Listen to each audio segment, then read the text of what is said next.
पण बंधू भगिनींनो, आज बघा मतांची लाचारी काय आहे. मतांची लाचारी ही आहे की आता उद्धव ठाकरेंनी या ठिकाणी हिंद हृदय सम्राट बोलणं सोडून दिलं आणि बाळासाहेबांच्या नावाने कॅलेंडर छापतात आणि त्याच्यावर जनाब बाळासाहेब ठाकरे लिहितात. ही अवस्था आज यांची आली. आज यांच्या सभांमध्ये त्या ठिकाणी मशालीचे पटके घालून टिपू सुलतान जिंदाबादचे नारे लावतात.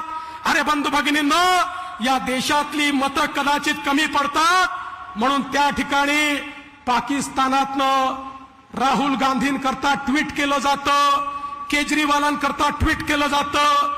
आम्हाला वाटलं होतं उद्धवजी तरी वेगळे असतील, पण बंधू भगिनींनो, उद्धवजींच्या पक्षाच्या रॅलीमध्ये मुंबई बॉम्बस्फोटाचा आरोपी त्यांचा स्टार प्रचारक आहे आणि त्याहीपेक्षा वाईट असा